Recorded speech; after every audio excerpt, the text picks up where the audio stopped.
Ahí están, perseguidos por denunciar la corrupción. La denunciaron hace mucho tiempo, entregaron las pruebas, la justicia investigó.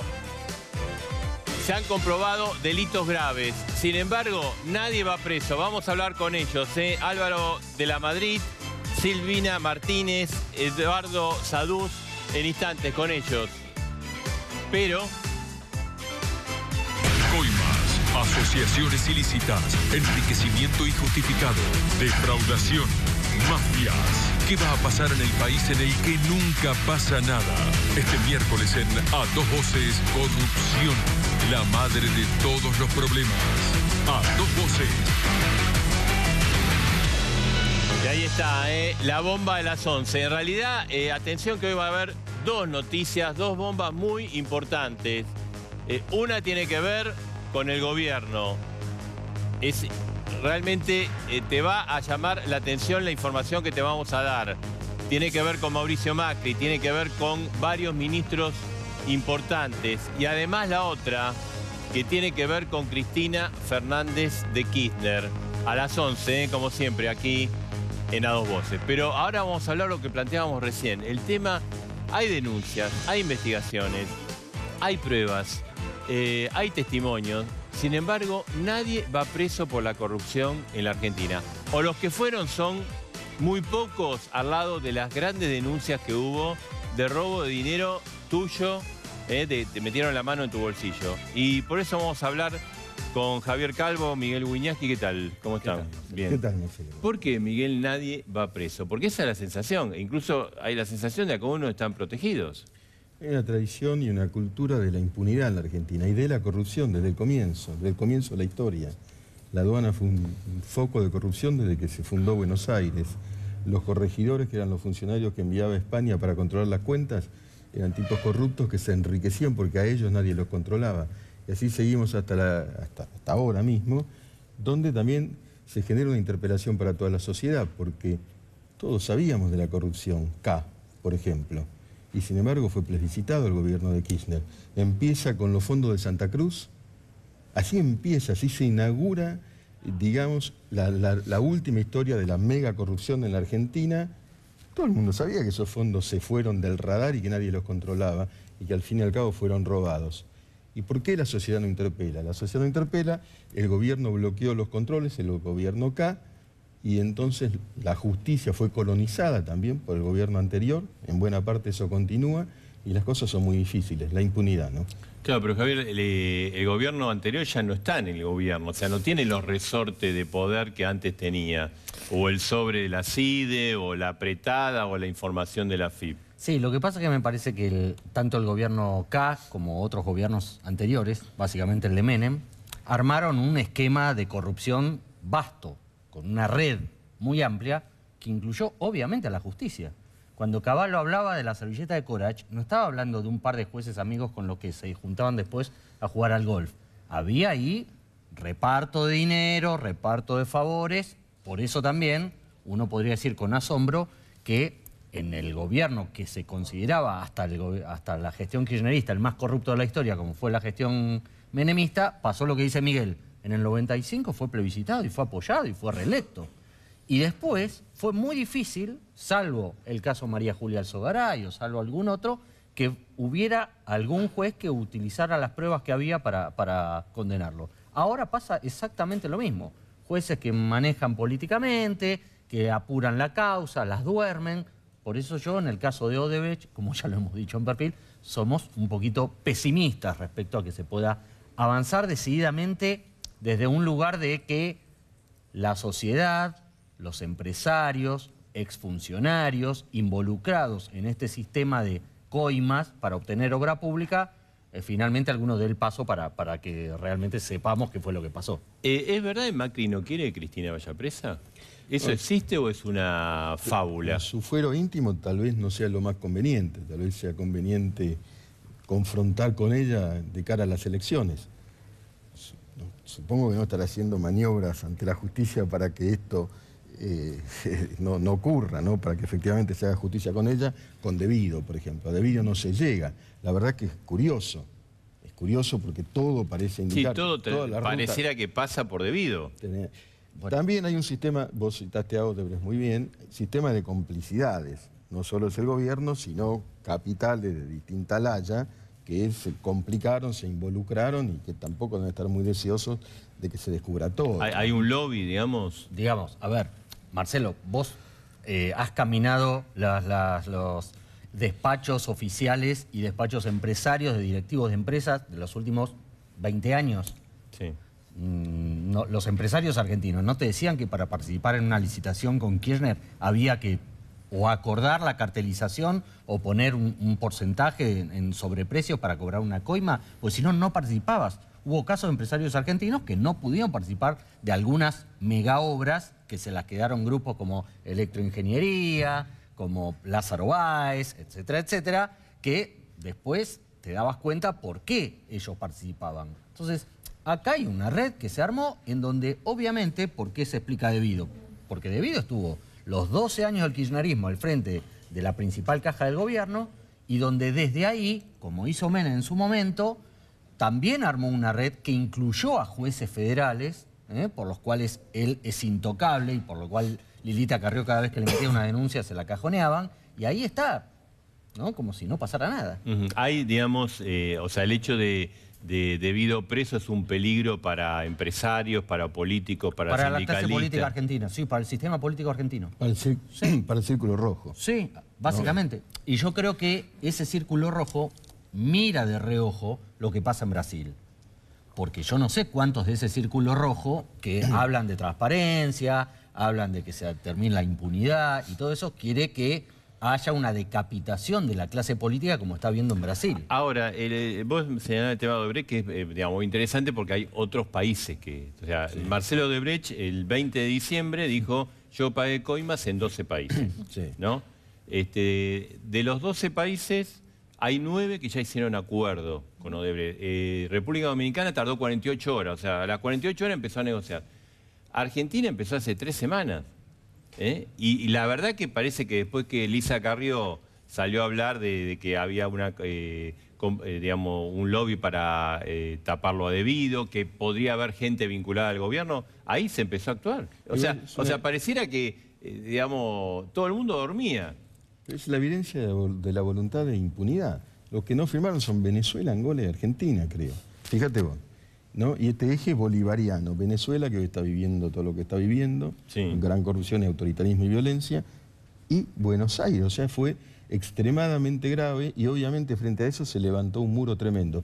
Yo quiero exaltar una cosa, puede parecer autorreferencial, pero que es la labor del periodismo en estos años.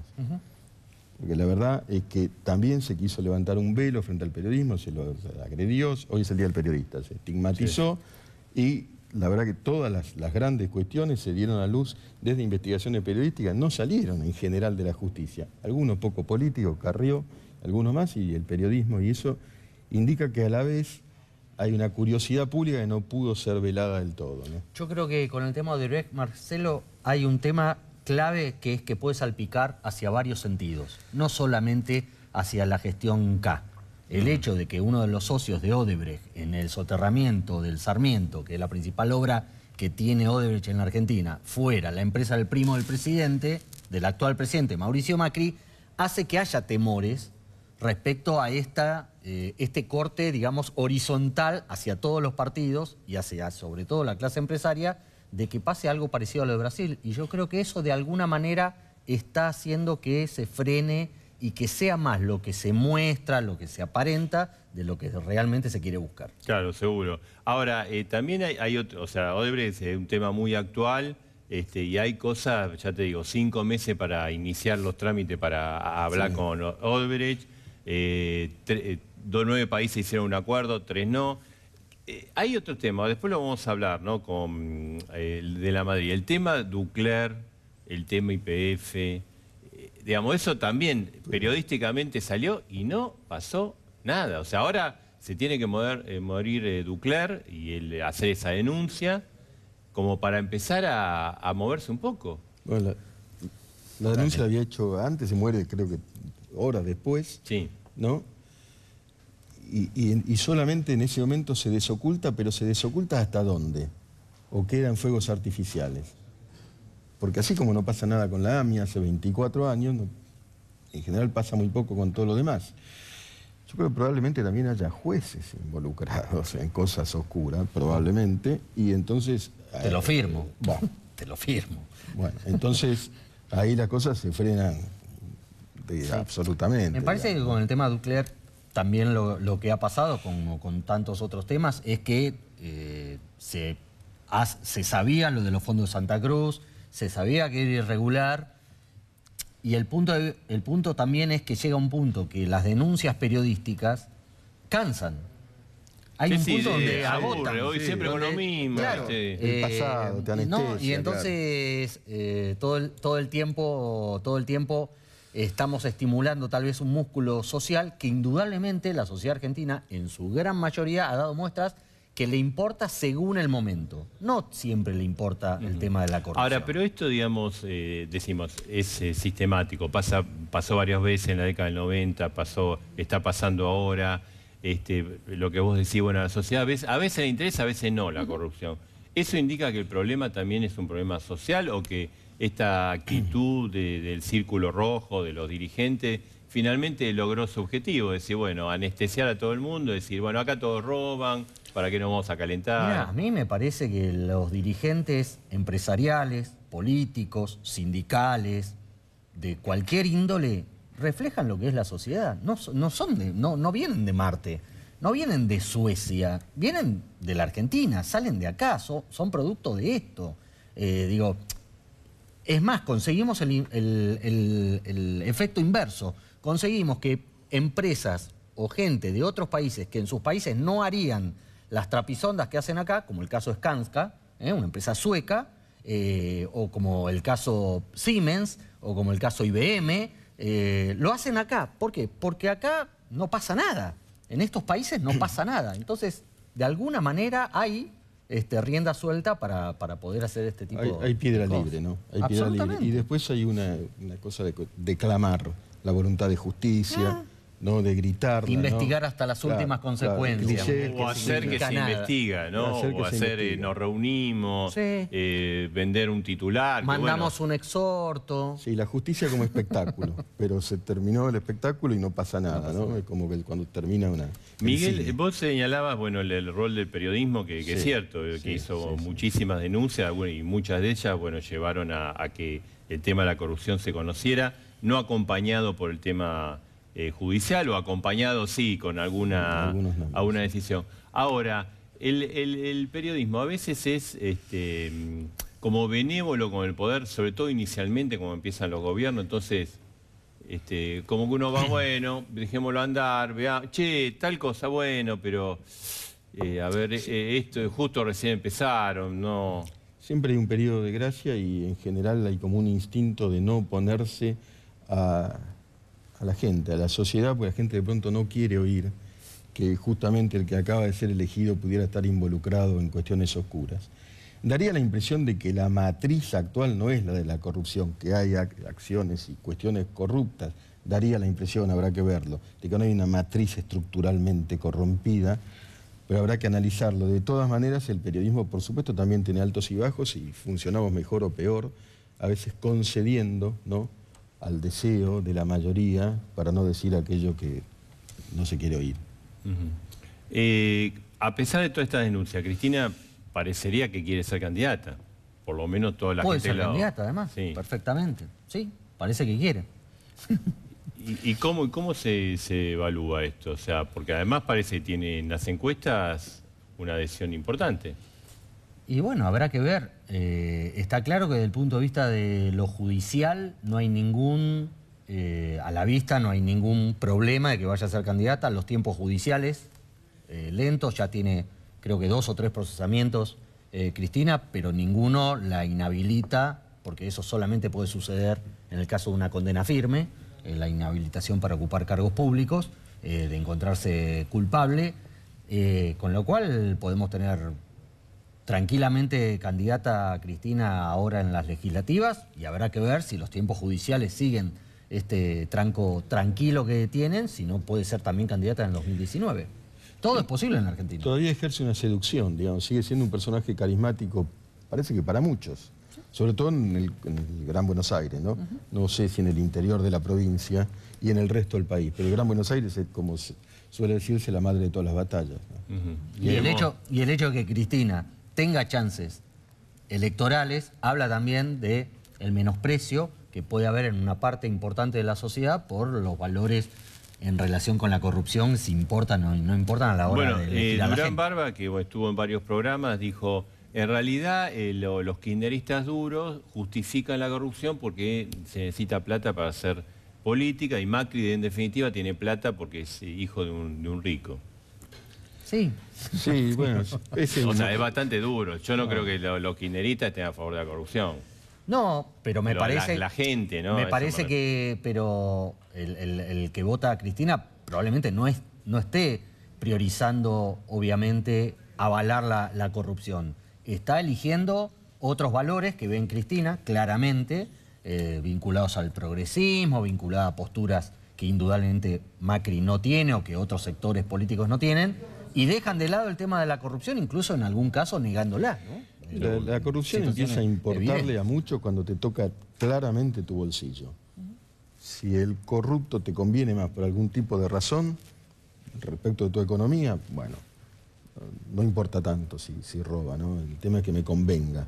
Es el voto por conveniencia. Yo creo que es un cálculo equivocado, pero bueno, funciona así. O sea, se vivió con Menem, ¿no? Sí, funciona así y así funciona en Argentina también, ¿no? Exactamente. Javier Miguel, gracias. No, gracias. Y hablando de corrupción, Marina, está con los muñequitos. ¿Cómo es esto? Es acá, es mi propio juego, pero perdemos todos acá. ¿Vos te acordás de esto? ¿Cómo no te puedes haber olvidado de esto? No, este momento de esto cómo olvidarse, ¿no? Increíble. A un año, ¿no? A un año, sí, en los próximos días va a ser exactamente un año de este momento impresionante de López llegando a un convento, recordemos, llegando a un convento, a un falso convento. Tirando bol. O sea, la primera noticia que yo cuando tuve, yo dije, esto es una joda, dije. Algún número, viste, Tarico, alguien que está, Rolo Villar, alguien que está... A todos nos pasó un ratito entre que ocurrió la noticia y uno chequeó más que las 3 veces de rigor. Chequeó más. Seguro, porque era demasiado, era lo burdo, era el emblema, era lo insólito. No solo eran los bolsos llenos de plata, todos esos bolsos que están viendo ahí, ustedes se acuerdan, estaban llenos de plata, era en un convento, era un arma. Recordemos la imagen de una de las monjas, una de las religiosas, levantando el arma de José López, que lleva un Encontraron año. a José López tirando bolsos En las llenos manos. de millones de dólares a un convento. Esa fue la noticia que conmovió.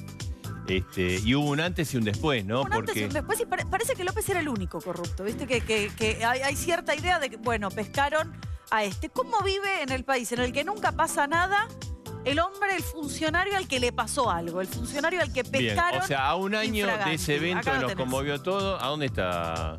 Preso. Está preso. Sí. Está Menos preso, mal, ¿no? está... Porque sí. sería el colmo que estuviera libre. Podía ¿no? pasar, Marcelo, uno nunca Podría sabe. Está, por pasar, supuesto, sí. preso, está en el penal de Seiza. Estuvo durante muchos meses en el Prisma. ¿Qué es el Prisma? La parte del hospital. Estaba internado como paciente psiquiátrico. Pero pidió el traslado ya. Ya le dieron el alta, digamos, de esa Está zona bien. del hospital, y ahora hace meses que está acá, que es en el módulo penitenciario número 6 del penal de Seiza. Esto es enorme, es realmente gigante. Sí, uno con lo cuando cual, va ahí por la autopista a Cañuelas lo puede ver es un desde... módulo especial. En este módulo están todos, prácticamente todos los que están en delitos relacionados con la corrupción. Con lo cual comparte módulo, no pabellón, no los ve. Lo tenés acá a Jaime, lo tenés a Báez, lo tenés a Pérez Gadín. Toda esta gente comparte no el pabellón directo, pero sí el mismo módulo. Son vecinos, mismo consorcio. Ahora viste que a Jaime hay un solo dato de Odebrecht y lo vincula a Jaime, que parece que es un correo que él manda a su contacto de Odebrecht diciendo, reclamando el pago, che, está demorado el pago de la coima.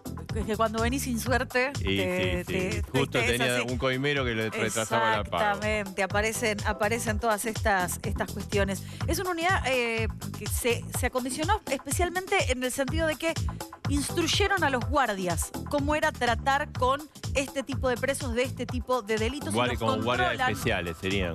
Los controlan, por ejemplo, que no haya ningún incremento de patrimonio de los guardias. Están muy atentos porque que no son, compren beneficios, exactamente, son presos que tienen el poder adquisitivo para tratar de generar alguna situación dentro del penal. Entonces hay una mirada más estricta para poder controlarlos a ellos sobre el personal del servicio penitenciario. Recibe muy pocas visitas, muy pocas visitas. Esto es uno de los hechos, digamos, desde que estuvo detenido. Bueno, primero estuvo en esa área de salud mental, digamos. ¿Sabés quiénes lo visitan? ¿Quién? A ver. La mujer y la hija. Ajá. Yo estaba fijándome, la mujer la última vez que lo visitó fue en diciembre. Vamos a junio. O sea que si hay 2 personas que lo visitan y la última todavía no fue en este año, digamos que está bastante solo, solamente recibe visitas de los abogados. Yo pensaba, ¿cómo se financia? ¿Cómo vive? Porque los presos Calculo necesitan plata adentro de prisión. Debe tener algún dinero. Sí, pero no hay un banelco adentro digamos, del penal de Seiza. Con lo cual lo que decían es que le acercan la plata, le acercan, digamos, muy probablemente los abogados, pero tiene un sueldo. Ajá. Tiene un sueldo él porque trabaja. ¿De qué trabaja? ¿Haciendo bolsos? No. No, haciendo bolsas. Bolsa. De los bolsos a la bolsa, digamos. Le pegó en el palo. Hace bolsas reciclables, sí, Ajá. exactamente. No trabaja todos los días lo mismo, no tiene una jornada obligatoria y específica. Con lo cual le hicieron la cuenta. Si todos los días trabajara 8 horas, su sueldo estaría siendo más o menos de 8.060 pesos. Ajá. Esto es lo que cobra ahora por hacer bolsas reciclables. Él no tiene la obligación de hacerlo. Los presos que tienen condena están obligados a trabajar. Los que están procesados, como es su caso, todavía no tiene una condena su decisión. firme. Él decidió Correcto, hacerlo. bien. Él tuvo también talleres de canto y narrativa. Claro, pues le gusta tocar la guitarra, ¿no? Él tocaba la guitarra fuera Sí. en reuniones políticas Cuando y demás. era funcionario. Ahora se puso a estudiar canto. A mí, narrativa me dio un poco de ahí lo tenés, mirá. Ahí está, mira, ¿ves? Sí. Un gran cantor. Gran cantor y ahora narrativa a mí me da como para reescribir la historia, no sé cuál será la pretensión. Dicen que está pensando en estudiar Derecho.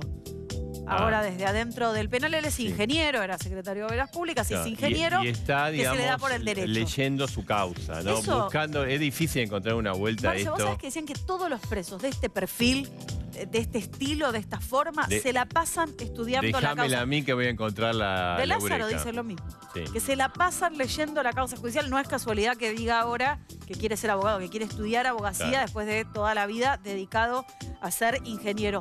Él le dijo a Rafecas que adelgazó 18 kilos y que está mal físicamente. Algunos dicen que no es tanto lo que adelgazó, pero sí es cierto que perdió bastante peso. Camina Igual todo el tiempo por el penal. cuando lo sorprendieron en el convento estaba bastante excedido de peso, ¿no? Sí, a ver, cuestiones de salud, digo, hay un hospital adentro que se controla y él ya estuvo Tenía diabetes, muchos ¿no? meses, Aparentemente muchos también. meses internado ahí en el hospital, con lo cual hay un control y además hay una mirada muy atenta sobre lo que pasa con estos Sería presos bueno, de ¿no? alto Que ya perfil. que toca la guitarra, estudia canto, que cante en la justicia, porque vos viste que todo esto van a declarar, pues declararon varias veces. Esta semana Lázaro van y no dicen nada. O sea, hay una hormetá. Él habla mucho con alguien, ¿Con quién? con el capellán. Ah, Que es un hombre muy religioso. Claro, ¿A dónde fue a sí. llevar la plata? a un convento. A un convento. Es un Sí. hombre muy religioso, entonces ahora ha encontrado la compañía del capellán. Después el resto está obligado a hacer trabajos de limpieza. No los puede tercerizar. O sea, no es que él puede buscar a otro preso, decir yo te pago, vos hacés mi tarea de limpieza, yo no quiero saber de nada. No, Forma no hay parte manera. de las obligaciones Es de preso. parte, exactamente, está prohibido, no pueden derivar las obligaciones y esto corre para López, para Lázaro, para Jaime, para Pérez Gadín, para todos. No hace gimnasia, ¿no? Camina. Camina, por lo que pudimos saber, camina por el penal, tienen Porque una Lázaro, tele. viste que juega al fútbol cada tanto. Y no sé si es el interés, si le da el estado Claro, sí, físico. sí, no. No, tienen una tele, tienen que ponerse de acuerdo entre todos los del pabellón para ver la tele, canal? para ver qué canal pueden Noticia no creo decidir. que escuche, ¿no? No sé, viste que nosotros habíamos sabido que Lázaro veía el zorro, con lo cual el resto no. Sí. Es difícil, hay que ponerse de acuerdo entre todos. Tiene un teléfono público y para el teléfono público también tienen que turnarse para usarlo y para ver en qué momento lo puede hablar. No es. El dato cualquier increíble, momento. escalofriante, es este, ¿no? Que vos decías, Marina, en el sentido de que López, que cuando era funcionario se hacía llamar excelencia, ahí viene la excelencia, que era porque cuando él disponía un fondo, mandaba la carta a Vialidad, firmado la Excelencia López. Entonces de ahí vino el seudónimo de la Excelencia, que maltrataba a los choferes, que los hacía esperar horas y horas en lugares que iba a una reunión, cosas insólitas, que el tipo ahora la última visita de diciembre de parte de la mujer. La esposa fue la última que... O sea, lo visitan solamente la hija y la esposa. Claro. La esposa fue por última vez en diciembre. La hija ha ido este año. La esposa claro. no lo ve desde diciembre del año pasado. Ve más a los abogados, habla más con el capellán y se dedica a leer la causa judicial. Un año después, donde no pasa nada, a él lo pescaron infragante. Marina, te cuento una cosa. Además de bomba y recontrabomba tenemos hoy. Estoy esperando a las 11, estoy mirando ahí el reloj. ¿Sabés quién habla esta noche en A Dos Voces? ¿Quién habla? Carlos Melcoñán. ¿Viste que armó un lío terrible? Se armó. Lo vamos a escuchar aquí en A Dos Voces. No te lo pierdas porque un gran bolonqui, ¿eh? Un gran bolonqui. Bueno, en un ratito, Carlos Melcoñán en A Dos Voces lo vas a escuchar y vos vas a sacar tus conclusiones. Hablando de bombas, tiró unas cuantas bombas, ¿no?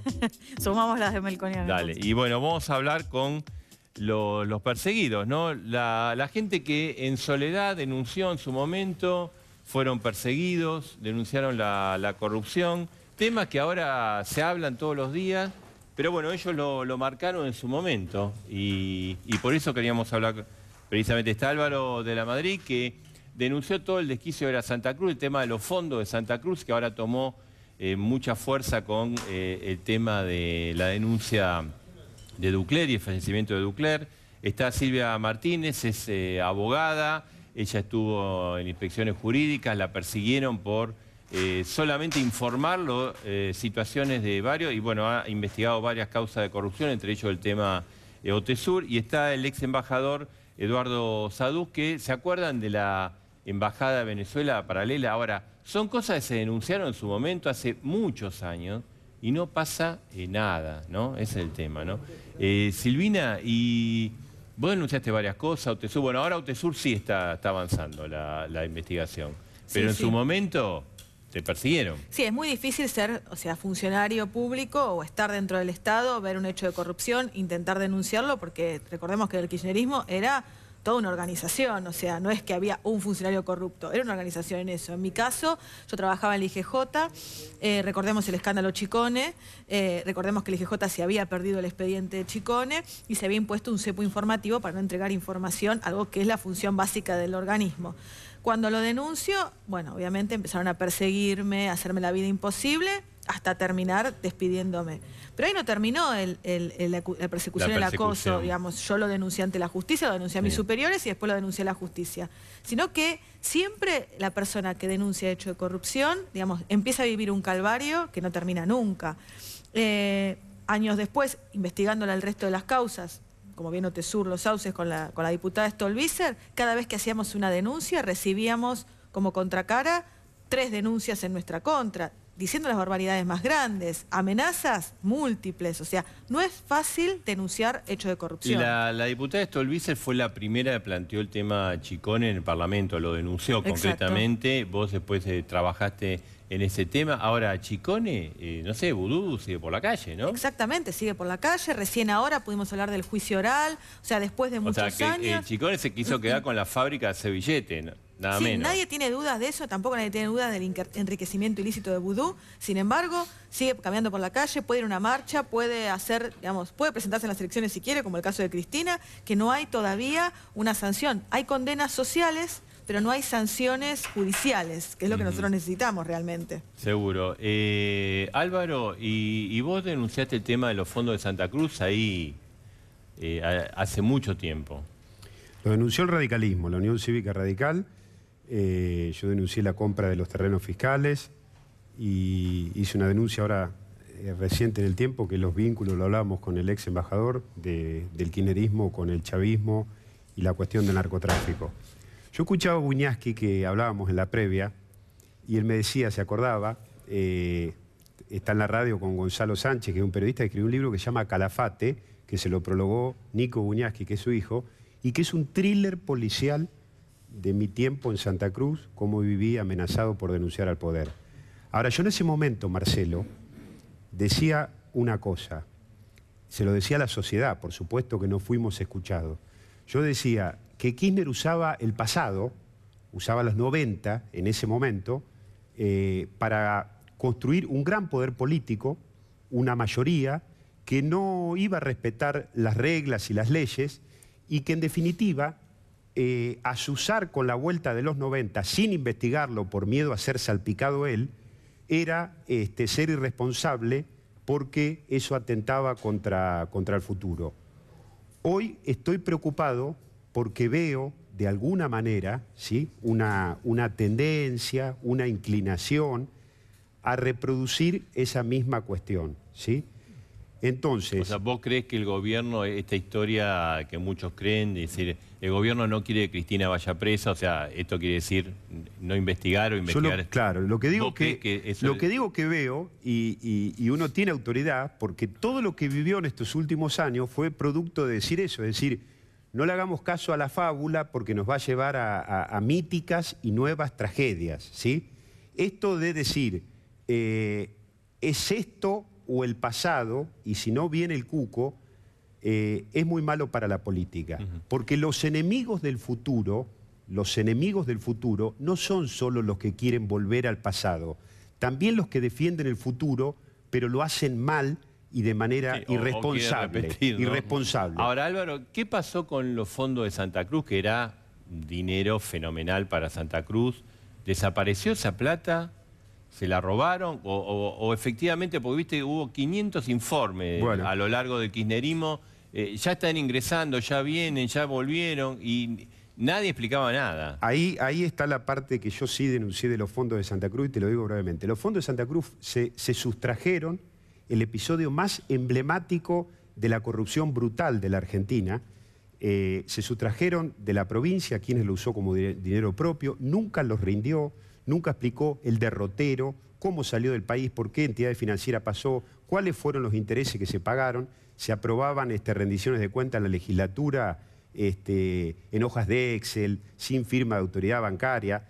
Ahora, todo eso pasó en un tiempo en el cual lo denunciábamos y lo denunció el radicalismo. Y no fuimos escuchados. Entonces, vuelvo al punto. ¿Cuál es el problema con el problema de la corrupción? La corrupción no es una cosa que remite al pasado. La corrupción es quitarle, extraerle o robarle algo al futuro también, de alguna manera. Entonces, lo que tenemos que hacer los argentinos con estas cosas, no pudimos investigar nada para atrás. Es aprender, es poner un mojón y decir, esto no lo vamos a hacer más y vamos a generar las condiciones institucionales y sociales para que no pase más. Y aprender no es solamente cambiar. Aprender es crecer y evolucionar. Porque yo digo una cosa, el cambio por sí solo no garantiza un aprendizaje. ISIS quiere cambiar, quiere volver al siglo XI. Es un cambio, ¿sí?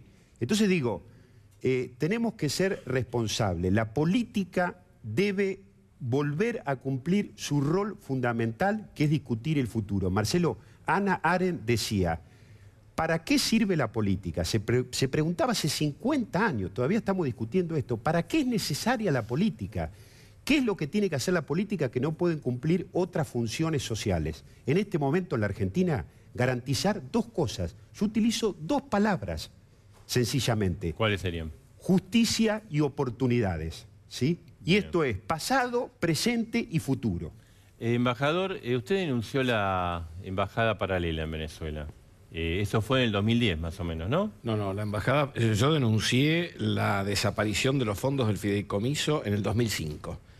Y ahí me trasladaron inmediatamente a la Argentina y después fui testigo en la denuncia que abrió la doctora Carrió en el juzgado del doctor Ercolini. ¿Cuánta plata se robaron? Del fideicomiso en ese entonces eran 90 millones de dólares. Que los sacaron de New York, los trajeron a Caracas, los cambiaron al mercado negro, compraron el mercado oficial y se quedaron con una diferencia de 13 millones de dólares. Yo eso lo informé a la Cancillería y la respuesta fue que a los pocos días leí en página 12 el Pravda oficial de la época Garré a Venezuela. Es decir, informando que a mí me habían sacado y que Nilda Garré iba de embajadora a Venezuela. Ahora, o sea, 2005 y después tomó estado público varios años después. El 2010 fue parte de la denuncia que hizo la doctora Carrió contra los Kirchner. ¿Y qué pasó ahí? ¿Qué pasó ahí? Los empresarios negaron haberme dicho que tenían que pagar coimas. Me contaba mi abogado que, por ejemplo, los fabricantes de maquinaria agrícola, cuando antes de ingresar al juzgado a prestar declaración, hay un abogado de la Cámara de Fabricantes de Maquinaria Agrícola que les decía lo que tenían que decir. Todos declararon lo mismo. Aunque... o sea, como tratando de loco usted, digamos. Sí, o que había inventado. Que yo había inventado, que yo era un fabulador. Y además, otro de los que negó haber dicho, después murió. Un día me vino en un bar y me dice, embajador, lo siento mucho lo que ha pasado, no sé cuánto. A los pocos meses murió, así que pagó el precio. Pero lo notable es que muchos de los fabricantes de maquinaria agrícola en privado reconocen hoy en día que han pagado coimas. Yo creo que el juez debería citarlos nuevamente, ahora que ya no está el gobierno kirchnerista en el poder, para que ratifiquen o rectifiquen lo que dijeron. Ahí estaba, digamos, la figura emblemática era Devido.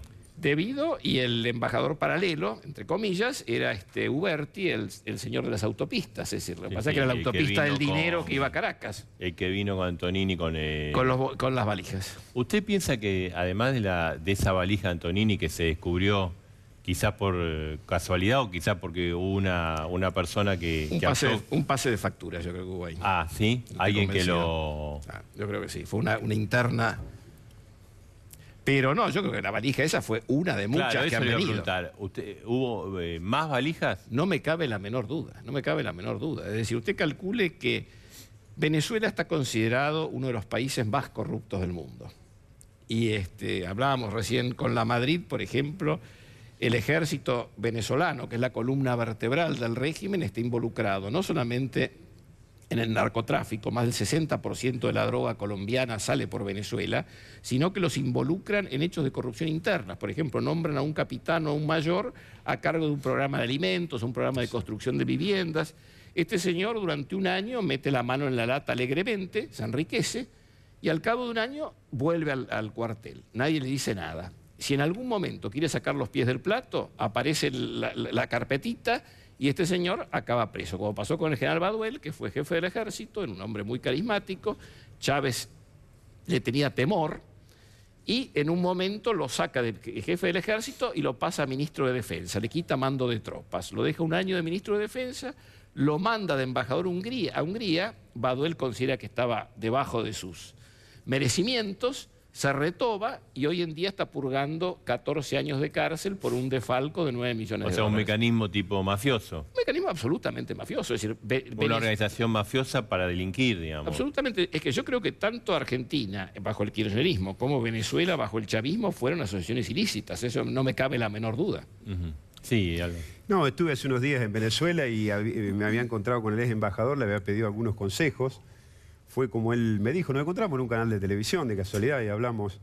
Él me dijo, el problema va a ser entrar, y si lográs entrar, el régimen con todos los problemas que tiene, porque yo fui a hacer actividad política, estuve en la Asamblea Nacional, marché con la oposición, una vez que entras, es posible con todos los problemas que tenga, no te van a hacer nada, pero yo a Venezuela no puedo entrar más. Ahora sí, ya después de toda la actividad que despliegue no puedo hacer más.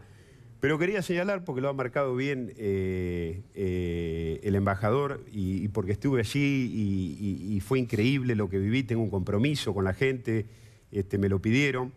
Lo que está pasando con Venezuela es de un dramatismo inusitado. Es una cacería, están matando a la gente en las calles. Venezuela es un narcoestado, está tomado por un partido militar. La droga sale de Venezuela por barcos de la Marina Mercante, ¿sí? El ex embajador lo sabe bien.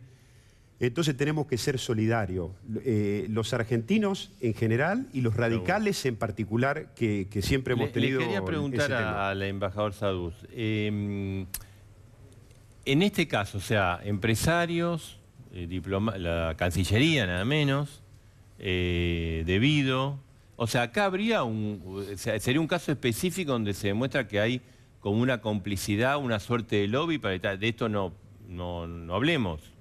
de esto no lo investiguemos. Yo creo que el caso de la Cancillería estaba aparte porque la Cancillería no tenía nada que ver con Venezuela. De hecho, yo les informaba a las autoridades de la Cancillería cuando venían delegaciones de Planificación Federal. La Cancillería se enteraba a través mío. Es decir, Planificación Federal se manejaba absolutamente independiente de la Cancillería. Por eso es la embajada paralela. Por eso la embajada paralela. Ahora, que había una asociación ilícita, no me cabe ninguna duda. Yo tuve los Kirchner 2 veces en Venezuela y cuando uno veía el funcionamiento, uno se daba cuenta que había un jefe y los demás le tenían terror pánico. Es decir, no era una cosa, digamos, de un presidente normal. Nadie osaba discutir No, pero nada. digo, en este caso se comprueba esto de que vio que ahora sí se ha debido lo protegen, no solo alguien, sino un conjunto de gente. En este caso específico también. Yo creo que es un sí. caso puntual, pero muy claro. Yo creo que sí, yo creo que Debido ha hecho muchos favores tanto a la justicia como a empresarios y debe tener un buen archivo a sacar en caso de que lo Similar ataquen. a lo que le pasó a este general. Al digamos. general Baduel. Silvina, vos participaste en un montón de denuncias, ¿no? Los Sauce, Autesur. Esas denuncias están avanzando. Ahora, ahí, incluso en el tema cuando avanzan, está bien, bueno, son los tiempos de la justicia, obviamente toda persona que es denunciada tiene derecho a defenderse, de acuerdo a lo que establece la Constitución, o los tiempos podrían ser más cortos. No, la verdad que nosotros con lo que es la tramitación de Autesur y los sauces no nos podemos quejar. La verdad que han... Digo, digamos, se patea la pelota de la tribuna, está todo bien, las pruebas, está todo Sí. bien, pero pateamos la pelota de la tribuna y ganemos tiempo. Mientras tanto pasa, ¿no? No, con estos casos realmente, yo entiendo la ansiedad de la gente, muchas veces nosotros también tenemos la misma ansiedad, queremos, o sea, que devuelvan lo robado, que vayan presos, condenas más efectivas, pero con el marco legal que tenemos, la verdad que se ha avanzado muchísimo. Y te cuento una cosa nuevita también de los sauces. Recordemos que los sauces están procesados, Cristina, Máximo, Florencia, Báez, sus hijos, Cristóbal López. Como Ahora asociación Autesur hay ilícita. una indagatoria, Autesur hay próximamente una indagatoria. En los sauces, recordemos que una de las primeras medidas que toma Bonadío a fines del año pasado, antes de llamarlos a indagatoria, es disponer la intervención de la sucesión, la intervención de la empresa Los Sauces con desplazamiento de Máximo Kirchner, además de otras medidas. Porque ¿qué hacían los Kirchner? Continuamente, en el marco de las acciones judiciales, además del lobby o el manejo que podían hacer de los jueces mientras estaban en el poder, después de haber dejado el poder, iban detrás de las causas judiciales moviendo la realidad. Ustedes sacaban el tema de los libros como los trucharon. Sí. De Autesur, de los sauces pasó lo mismo. Entonces, el juez Bonadío dispone la intervención para decir, bueno, nadie toca nada. ¿Qué hacen ellos? Cuando les disponen la intervención de la sucesión, automáticamente crearon un condominio, Máximo y Florencia, para derivar el dinero de los alquileres a este condominio. Y de esta forma burlar la medida judicial del juez que dispuso un interventor de la sucesión. Bueno, Bonadío resolvió hace pocos días disponer la intervención también de este condominio. Significa que hoy los Kirchner tienen todo su patrimonio a través de sus empresas o de este condominio o en forma personal intervenido por la justicia, además del embargo de las cajas de seguridad millonarias. Esto es la principal medida y una de las más importantes, que es en definitiva poder recuperar el dinero mal habido. No le cierran los números de ninguna forma y siempre aparecen los mismos empresarios. Pero lo bueno de la justicia es que no solo dispone de procesamiento, sino medidas cautelares que tienen una función importante. Máximo y Florencia, ¿son corresponsables o son víctimas de una situación? Yo no creo que sean víctimas. O sea, a ver, yo creo que en el caso de Máximo ha participado desde el día 1. Vivo su padre, él firmaba todo, estaban todos los poderes en las compraventas, en los alquileres, era la persona que estaba involucrada en todos los negocios, con lo cual no podía alegar desconocimiento. En el caso de Florencia nosotros no la habíamos denunciado nunca, creíamos que era producto de la sucesión de su padre, que había intervenido en los negocios, pero no que tenía un rol activo o que tenía conocimiento de lo que realmente sucedía. Hasta que el año pasado, cuando vemos las cajas de seguridad repleta de dólares, vemos la actitud que ella había tomado, vemos actas dentro de los sauces donde ella había firmado y tenía un rol directivo en la empresa, y vemos que, por lo menos desde la muerte de su padre y en los últimos años más, ha tenido un rol activo, con lo cual era consciente del dinero, el producto del ilícito en el cual estaba destinado a sus cuentas bancarias. Claro. Por lo cual nosotros creíamos que era necesario ampliar la Les investigación. quiero preguntar a los tres, ¿no? Porque hay mucho, y incluso se escribió cuando falleció Néstor Kirchner, o sea que Cristina no tenía nada que ver con el tema de los robos, de todos estos armados y que incluso ella quiso como cortar las cosas. O sea, Cristina utilizó eso, digamos, vos lo conocés hace mucho tiempo, o formaba parte de todo esto, y se hacía la distraída, como para decir, yo de esto no sé, pero formaba parte de la organización. No, siempre formó parte. Lo que ocurre es que cuando vivía Kirchner, como decía el ex embajador, se ocupaba de la utilización del Estado para hacer negocios él, y a Cristina le quedaba lo simbólico, lo discursivo. Pero por supuesto que siempre estuvo. En mi denuncia estuvo. En la denuncia de la compra de terrenos fiscales estaban denunciados Kirchner y Cristina, los dos. ¿Cómo fue esa denuncia? Bueno, se apoderaron de un montón de tierra pública a través de un feroz tráfico de influencia. Hicieron que un intendente le firmara decretos para quedarse con terrenos a precio vil. El precio era simbólico porque prácticamente no se podía decir que se lo daban gratis, pero para el caso casi fue lo mismo. Y todos los amigos del poder. Ese es un caso, ahí lo hablaba Wieniawski recién. Eso debería, en Brasil, una denuncia como la que hice yo en ese momento tendría que haber generado el juicio político a Kirchner. Se apoderaron de bienes del Estado para hacer negocios propios. Le birlaron al Estado cerca de 300 millones de dólares, el valor total de la defraudación a la administración pública, al erario público, y pagaron chauchas por eso, ¿sí? Y esto ya había pasado antes en la Argentina, por eso que Cíclico, en 1939, Ortiz, ¿sí?, hizo comprarle a unos empresarios unas tierras donde se hizo el Palomar, no lo hizo directamente como hizo Kirchner, o sea, y después vino la intermediación y fue un escándalo. El presidente Ortiz por eso prácticamente renunció. Entonces, ¿qué nos debe dejar esto como moraleja? Estas cosas no pueden pasar más en la Argentina. La política no es sinónimo de delito. La política no tiene que ver con la generación de pingües negocios.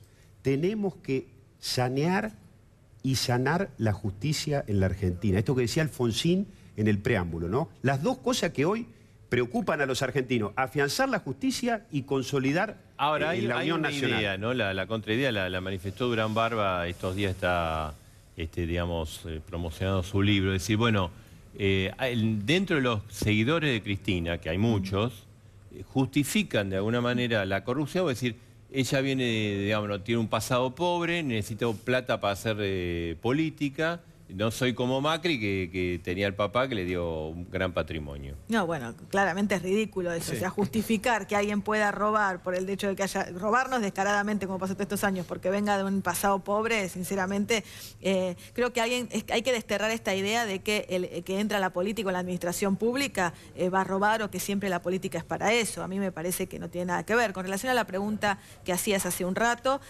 claramente Cristina estaba totalmente involucrada desde el día 1 en todos los negocios.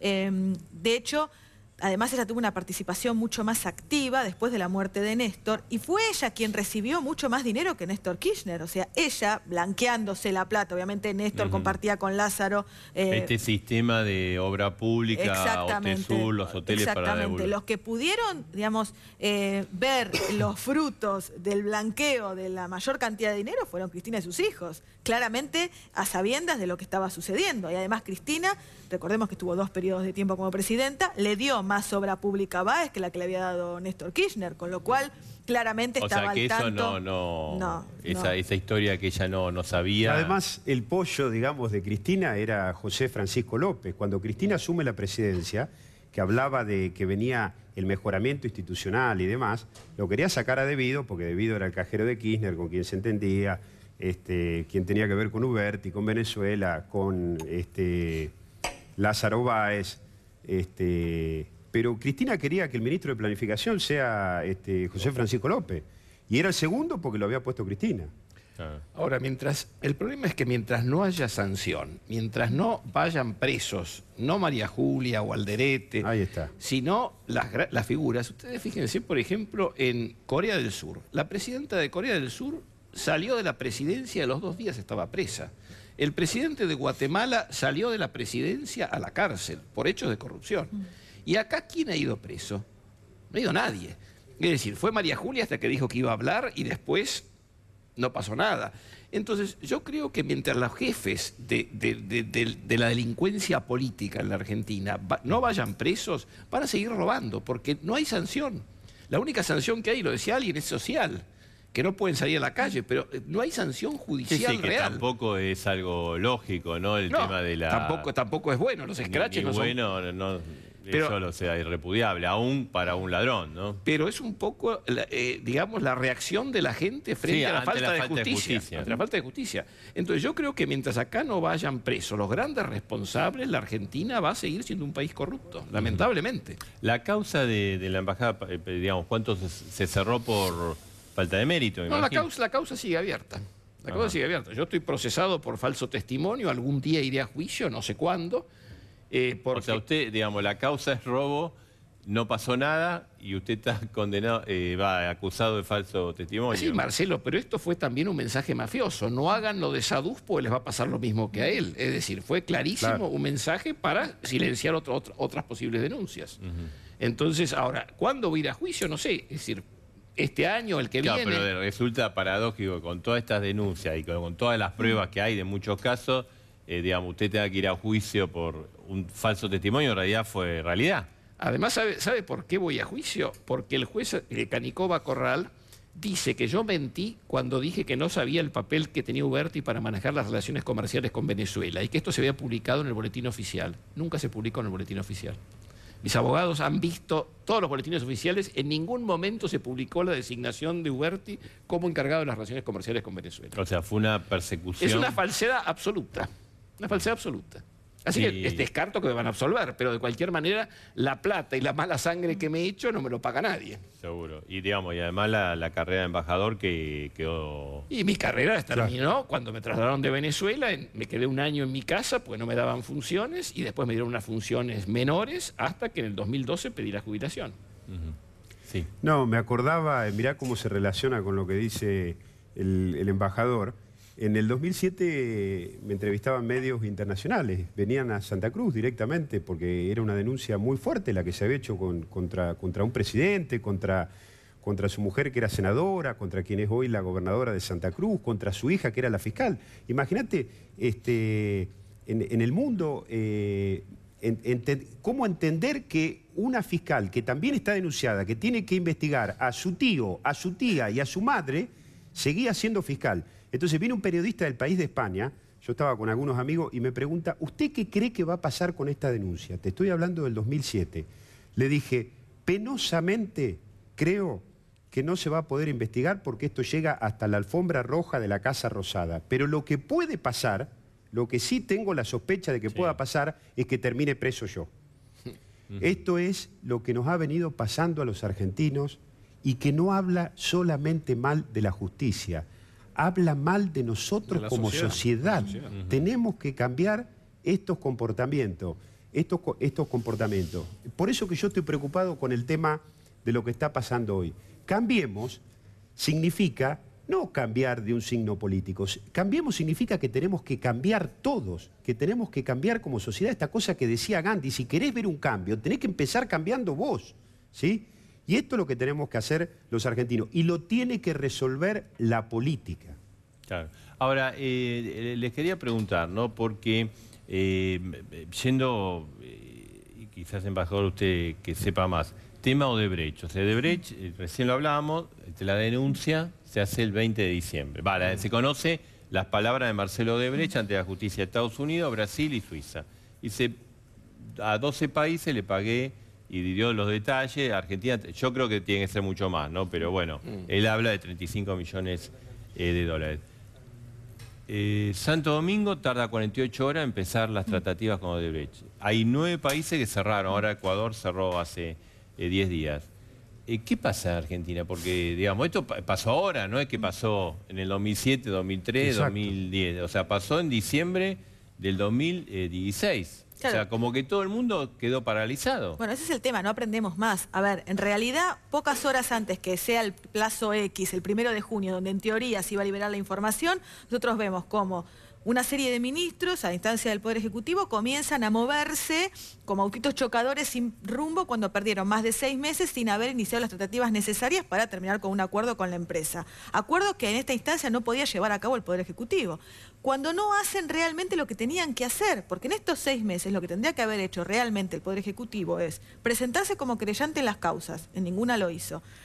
Instar una acción ellos mismos por daños y perjuicios, cosa que en otros países se hizo en todos, no lo hizo en ningún caso, hasta el día de hoy no lo hizo. Procurar que los organismos que tenían que dar la información importante la entreguen. En la causa que lleva Casanelo, la IGJ demoró meses en entregar la información. En la causa que lleva Martínez de Giorgi, la AFIP todavía demora la entrega de la información sobre las empresas más importantes. Y por otro lado, lo más importante, instar mediante Cancillería que se contesten los exhortos. Por nada de eso pasó y seguimos viendo a ver si Brasil nos va a dar o no nos va a dar la información. Acá lo importante, a ver, no es que exista un arrepentido que nos entregan la información. Lo importante es que el Poder Ejecutivo cumpla con sus roles, que no sigan existiendo los contratos, porque en todos los demás países lo que pasó es que se paralizaron las obras o se tomaron medidas cautelares para poder recuperar lo robado o lo que fue mal habido. Y por otro lado, que la justicia pueda avanzar con los recursos necesarios. Bueno, nada de eso está ocurriendo hoy. Gracias por la invitación. a los tres. Los tres fueron perseguidos esta noche por denunciar la corrupción, lo que todos vemos ahora.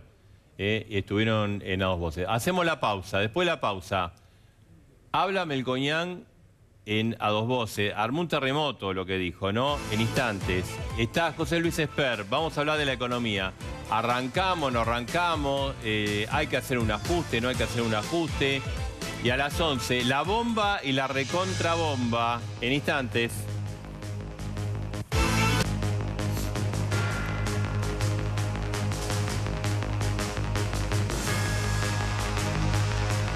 Sí.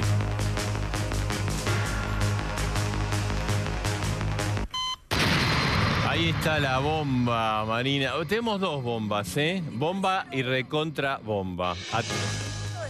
Voy a tener dos. Atención. A ver. Bien. Ayer reunión de gabinete, viste, trascendió que Sí. Macri habló de que va a haber un recorte del 1% del déficit para el año 2018. Ojo que eso, bueno, son 80.000 millones de pesos, más o menos. Es un 1%, parece un montón de el plata. Es mucha plata, pero atrás de eso, ¿qué es lo que hay? Atrás de ¿Qué eso hay? hay una decisión política y es la que te vamos a contar hoy, que es una bomba que va a generar en todo el gabinete una inestabilidad.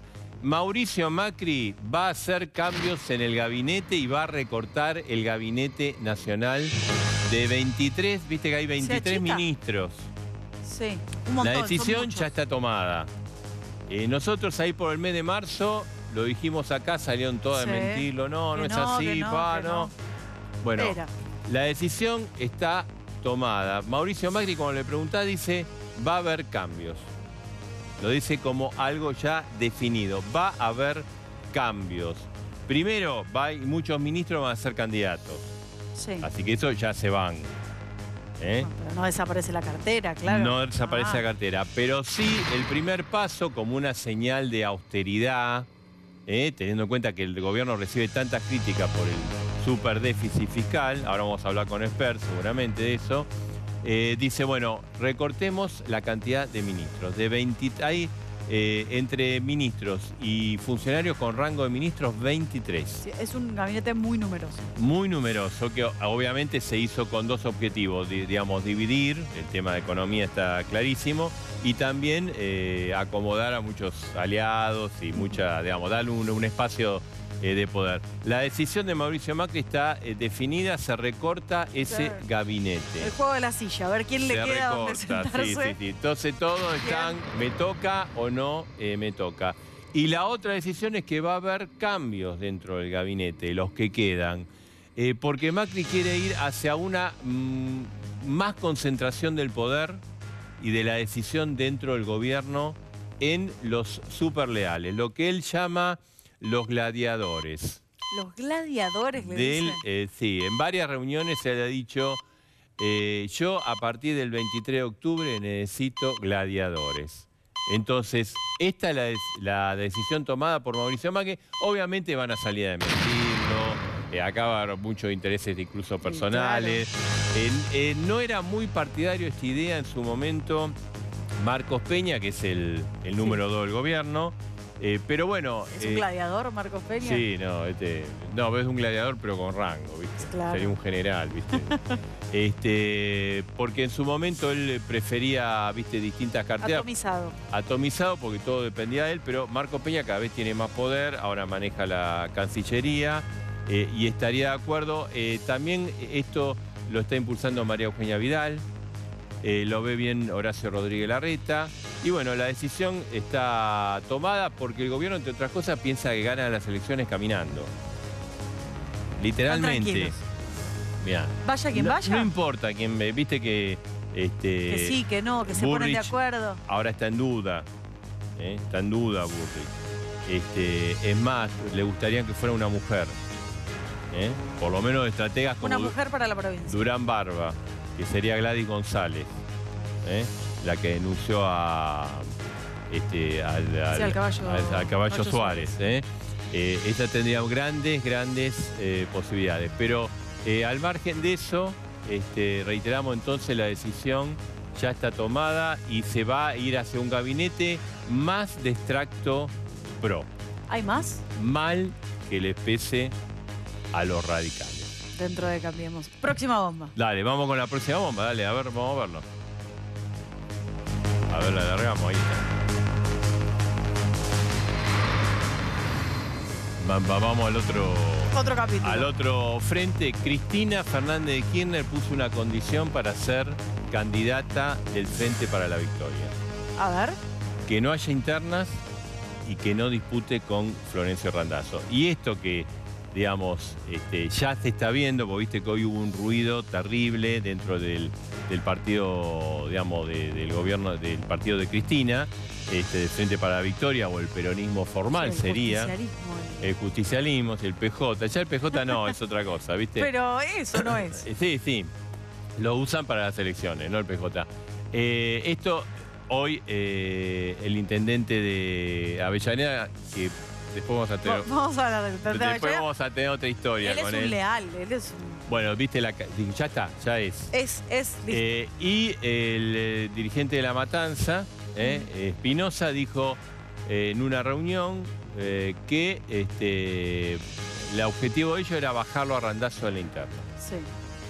Pero, a ver, ¿qué va a pasar con Randazzo? Por eso acá se van a sacar chispas. En este momento me acaba de llegar un mensaje. Sí, están escuchando las bombas y te escriben. Sí. Julián Domínguez está en una reunión precisamente. ¿Qué va a hacer Randazzo? Sí. Nones. Me presento a la interna, voy con los tapones de punta, sí o sí. Hay mucho ruido con esta decisión de Randazzo. No, pero ¿por qué? Porque dice, si el que armó la ley de las PASO soy yo. Yo conozco todos los vericuetos. A mí no me van a sacar, dice Randazzo. Y los métodos de los peronistas sabemos que no son... Más se quedó con las ganas del último paso, Randazzo. ¿Cuál es la estrategia? O sea, el problema de Randazzo, si no compite dentro del Partido Justicialista, o como le llames, se le complica la estrategia electoral. Porque dice, yo voy contra Cristina. Y esto que quiere polarizar el gobierno, Macri o Cristina, lo polarizo yo. Yo o Cristina. Ahora, y así me van a venir gente en las PASO que no es justicialista a votarme a mí, porque no quiere saber más nada con Cristina. Si lo echan de las PASO, evidentemente esa estrategia se le complica. Quedan pocos días antes de tener que una definición. Quedan poquísimos. Ya te digo que ese día que cierran las listas vamos a estar acá, es un sábado, así que que 24 de junio. Bueno, vamos a estar atentos, entonces, gracias.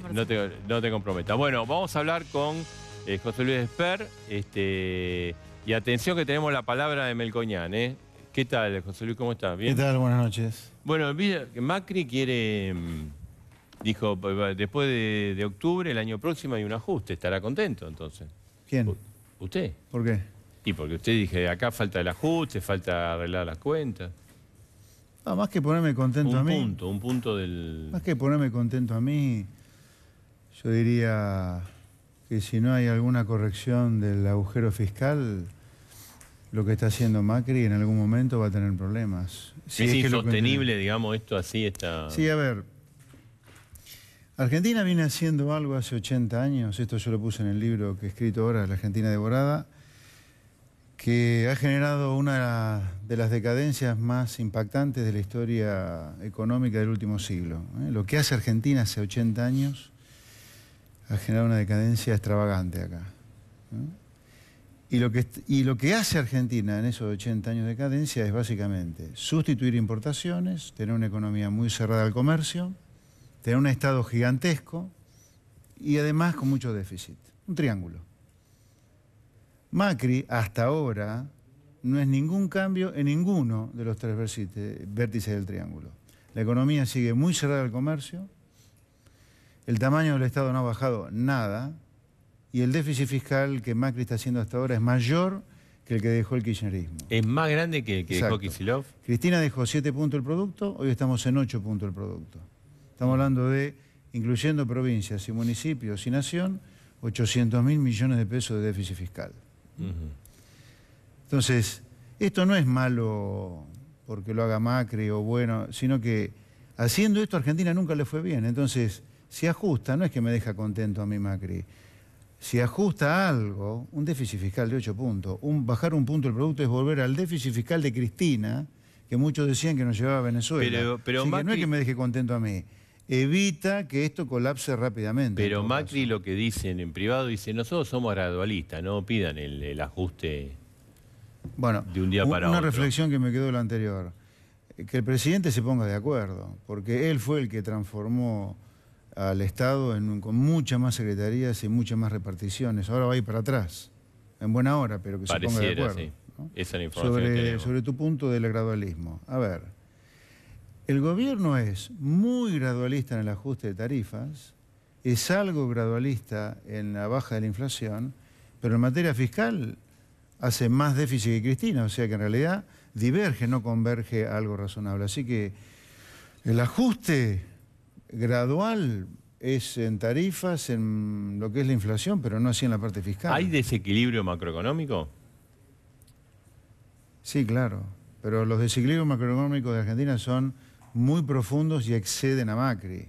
O sea, si alguien quiere corregir en serio la Argentina para que alguna buena vez vuelva a tener crecimiento sostenible y no rebotes después de ajustes o crisis, acá hay que dar la vuelta a la Argentina. O sea, los desequilibrios son mayúsculos. Ahora, pero los desequilibrios de corto plazo también, o sea, si nos olvidamos de que Macri es un Churchill que quiere cambiar la Argentina, porque hasta ahora Macri no es eso, si nos olvidamos de eso, si enterramos el proyecto de Argentina Primera A y queremos seguir en Primera B, yo te diría, aún así hay desequilibrios de todas maneras, porque 8 puntos del producto de déficit fiscal es récord histórico, que nos lleva a un déficit de cuenta corriente de por lo menos 4 puntos del producto, con un atraso cambiario también fenomenal. Así que, sin duda que hay desequilibrios para corregir. Y si no se corrige esto, que está diagnóstico que estás viendo, ¿qué pasa?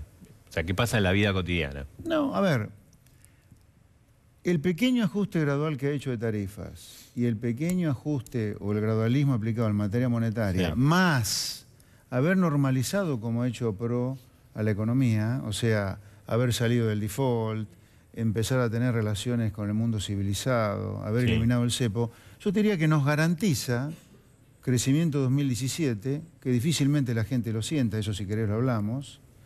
Puede ser que crezcamos también 2018 y 2019, y a lo mejor la economía le juega a favor al gobierno en octubre y le puede seguir jugando algo a favor en 2019, o sea, si no se corrige nada, eso no quita que explotás mañana. Si no se corrige nada, lo que significa es que el rebote va a durar poco, algunos años nada más, y va a tener que estar prendiendo en una vela todos los años algún santo y que no haya ningún cisne negro afuera. Eso significa que no es sostenible el crecimiento y que en cualquier momento podés tener un golpe.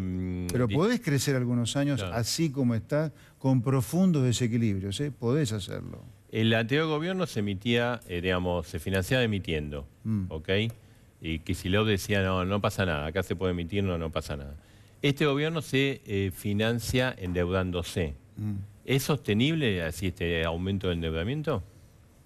A ver, Argentina en los últimos 60 años tuvo 56 años de déficit fiscal. 56 de 60. Solamente 4, los 4 años de Néstor Kirchner, Argentina tuvo superávit fiscal.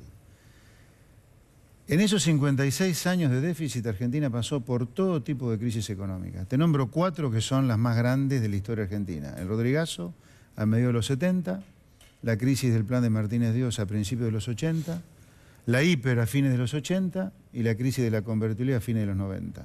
Por lo tanto, ¿es sostenible el déficit fiscal independientemente de cómo se lo financia, emisión o deuda? No, claramente no. Ahora, José Luis, hay digamos, vos haces un análisis económico, básicamente, de la situación. Los políticos, Macri también lo es y todo eso que dicen, no, pero yo acá creo que si yo hago el ajuste que necesito hacer, no me elige nadie después.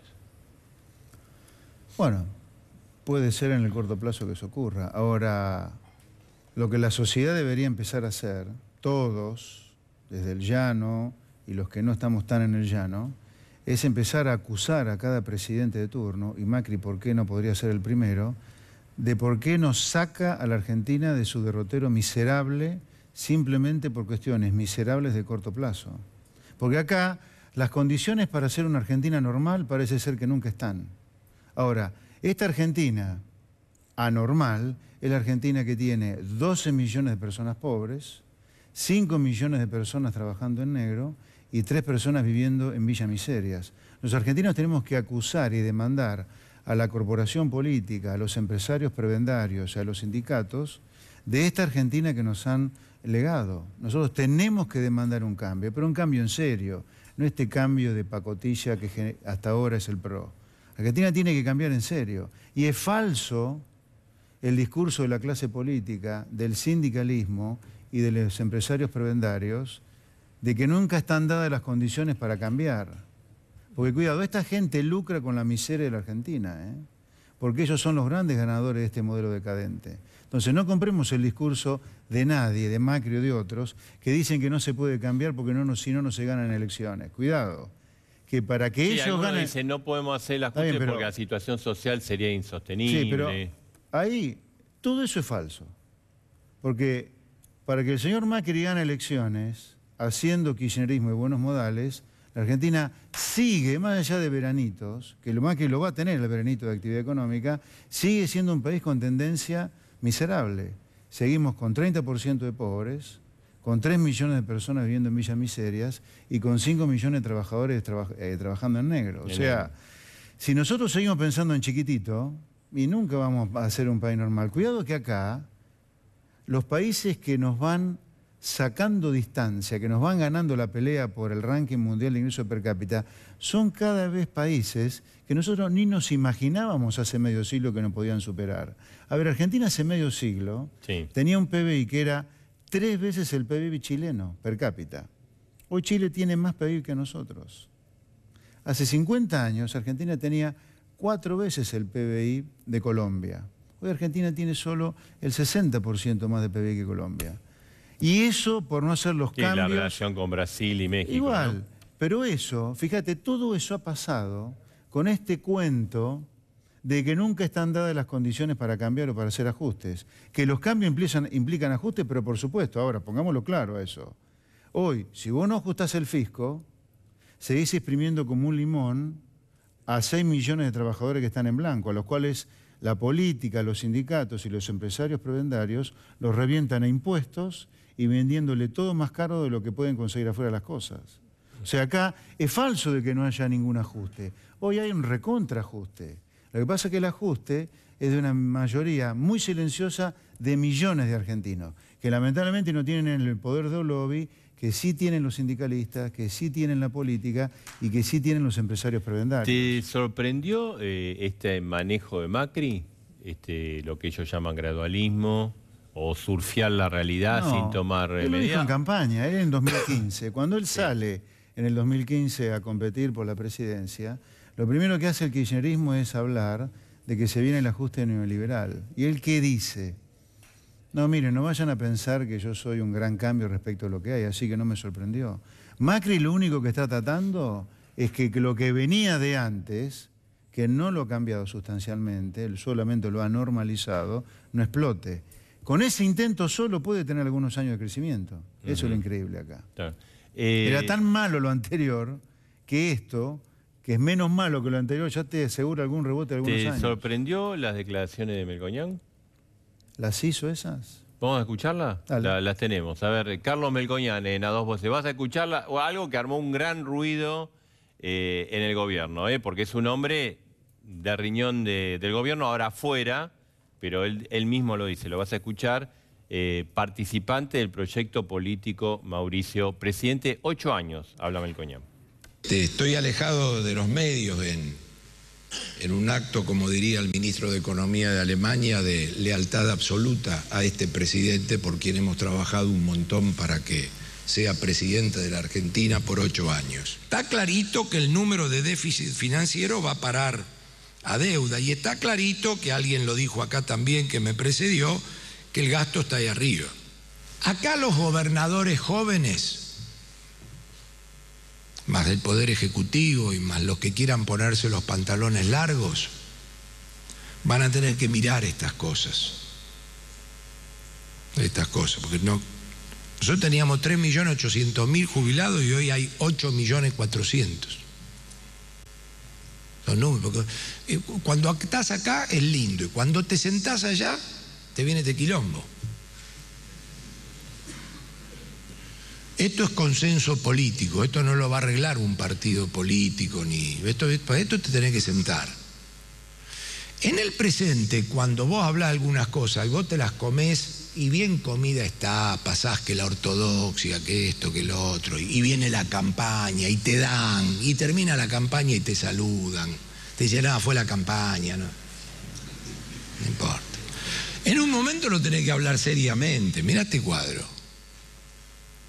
Con los constructores del índice jubilatorio algún día, con Rodolfo lo vimos y dijimos, che, pero esto se va a la mierda.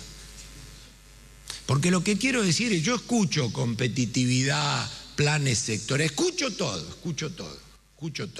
Y por supuesto a partir de la estabilidad macro, escucho todo. Ahora algún día alguien pone el culo en la silla y tiene que encontrar la estabilidad macro. Ahí está la devolución de la copa. Esto suma cero. Si por la copa está viendo más a las provincias, alguien la está poniendo. Alguien la está poniendo, como en tu casa.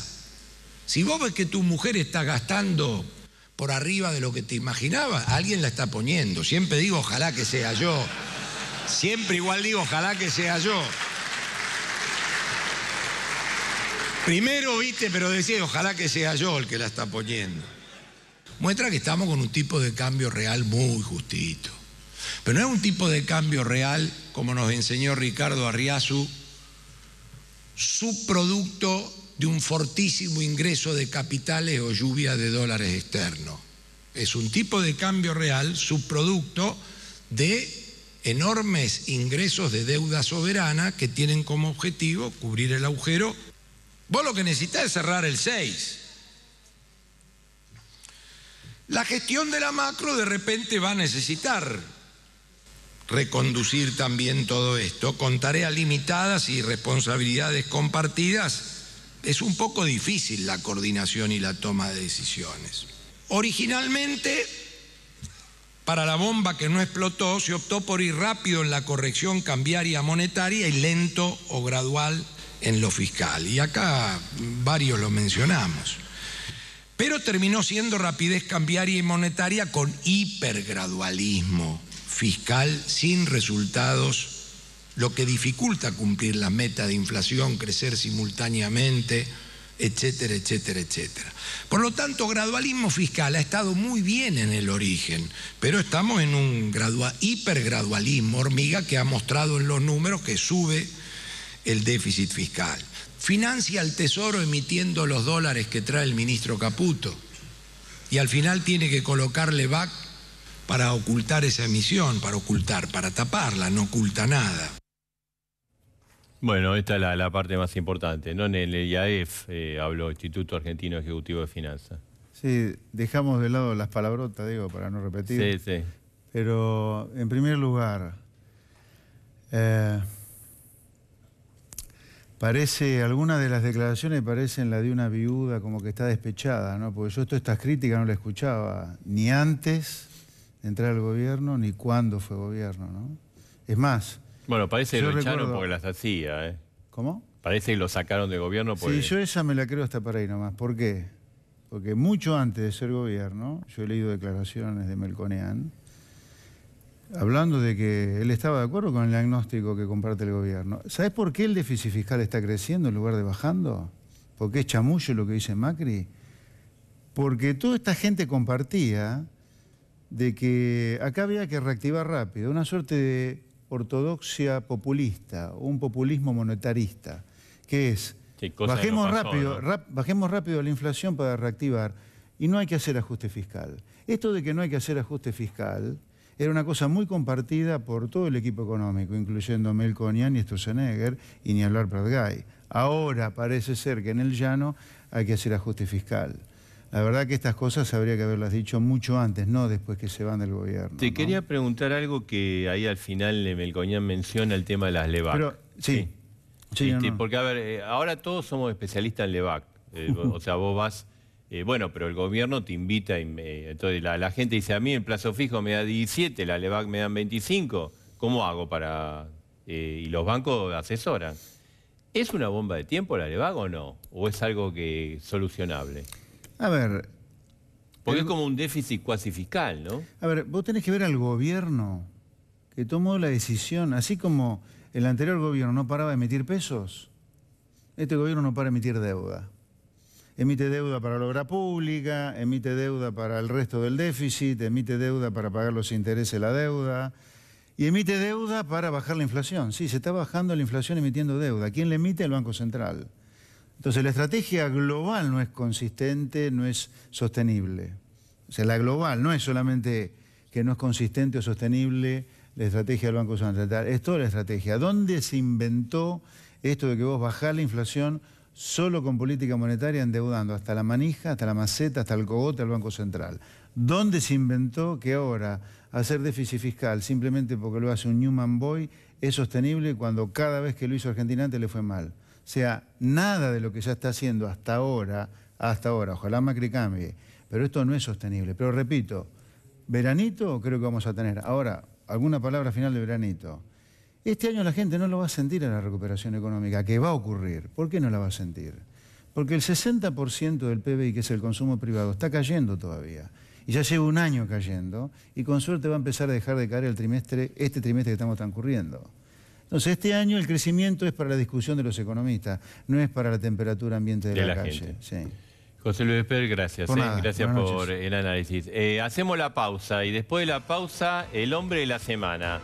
Hizo de todo, pero te vamos a contar lo último que hizo y te vas a sorprender, ¿eh? Es el intendente de Avellaneda. En un ratito.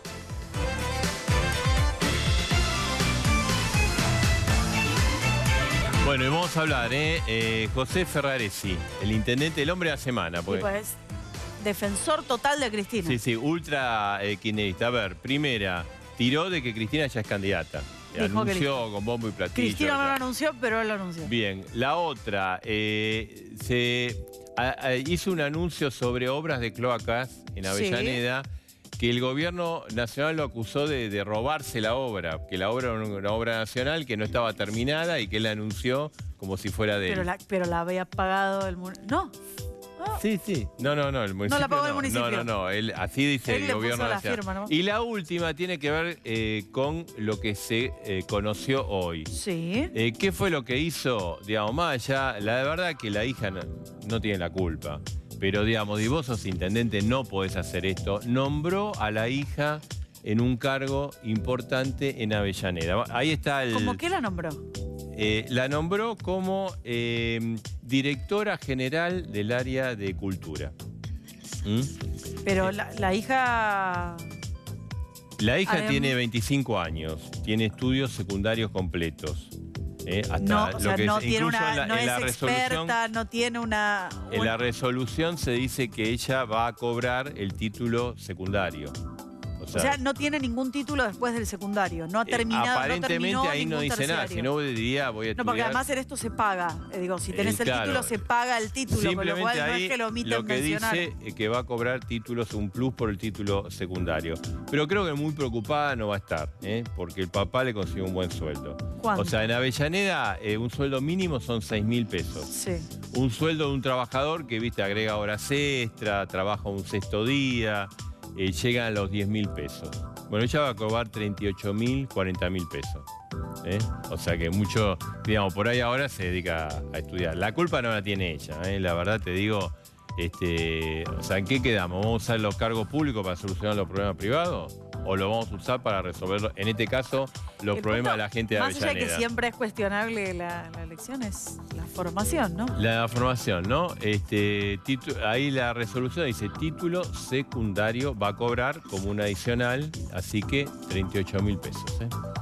Impresionante. Bueno, ¿hacemos la pausa? Dale, ya venimos. Dale.